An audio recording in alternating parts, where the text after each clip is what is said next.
Ix-xejra ta' żieda fin-numru ta' persuni infettati hija waħda inkwetanti. Hekk qalet it-Tabiba Tanya Melillo, esperta fis-saħħa pubblika. Il-każijiet qed iżidu kull ġimgħa qed naraw bħala total kull ġimgħa in-numri qed iżidu. Jiġifieri di ovvjament mhijiex sinjal tajjeb għax qed naraw li hemm ħafna trasmissjoni fil-komunità.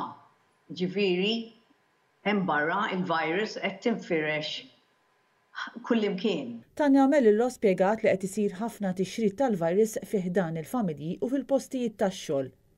Waqt il-programm Net Live, Robert Cremona staqsa lit-Tabiba jekk l-ilbis tal-maskri u x'sejjin fit-trażżin tat-tifrix tal-virus. Bit-Tabiba tgħid li fi żmien ġimagħtejn għandna nibdew naraw l-effetti pożittivi tal-ilbis tal-maskri. Madankollu saħqet li għad hemm ħafna persuni li qed joħorġu anke meta għandhom is-sintomi tal-virus. Jekk inti għandek sintomi li jista' jkunu tal-COVID, ma tridx tmur ix-xogħol, ma tridx tibqa' dej qisu xejn mhu xejn, ma tridx tibgħat l-itfal l-iskola, għax dik fejn qed issir ħafna it-tferxi tal-mikrobu għax in-nies qed ikollhom sintomi u xorta jibqgħu sejrin ix-xogħol pereżempju, jmorru l-uffiċċju qed jisolu u min qed ikun fl-istess uffiċċju tagħhom qed jispiċċa jkollu l-marda wkoll. Tanya Melillo spjegat li bħalissa diffiċli li wieħed jaraf jekk ċerti sintomi humiex tal-virus inkella tal-influenza jew mard ieħor. Għaldaqstant wieħed għandu jieħu l-prekawzjonijiet kollha u joqgħod id-dar jekk iħoss xi sintomi u anke jċempel il-wieħed jekk is-sintomi jippersistu. Din hija xi ħaġa li qed naraw ħafna, in-nies xorta qed joħorġu. Anke meta jagħmlu t-test u għandhom is-sintomi, xorta qed jmorru x-xogħol. U mbagħad qed inċemplulhom bir-riżultat u jgħidu li jien qiegħed ix-xogħol.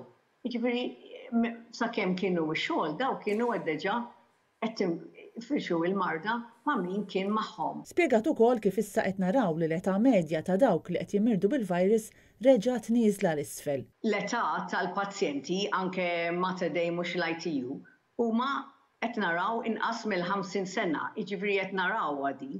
Jiġifieri tfal kellna ftit tfal ukoll issa li qed jitlu l-isptar, jiġifieri din hija s-sitwazzjoni ma jfissirx din hija marda tal-anzjani biss. It-Tabiba wissiet li jekk kif tidħol aktar ix-xitwa qed nistennew li l-isptarijiet jitabew b'ħafna aktar pazjenti. S'issa istampa mhux qed tidher li ħadd tkun xi ħaġa sabiħa u jiġifieri li l-isptar ħajkun mimli ħafna pazjenti. Tanya Melillo qalqet b'appell. L-appell tiegħi hu li vera rridu nagħmlu l-interess tal-pajjiż u s-sigurtà tas-saħħa ta' kulħadd l-ewwel u qabel kollox. Jiġifieri ġej ix-xitwa jiġifieri iktar rridu naħsbu f'xulxin, irridu kemm jista' jkun evitaw nagħmlu iktar interactions milli hemm bżonn, jiġifieri immorru x-xogħol, immorru l-iskola, imma mbagħad fejn nistgħu nevitaw iktar niltaqgħu man-nies, jew jekk ħaniltaqgħu irridu nżommu l-miżuri. Il-miżuri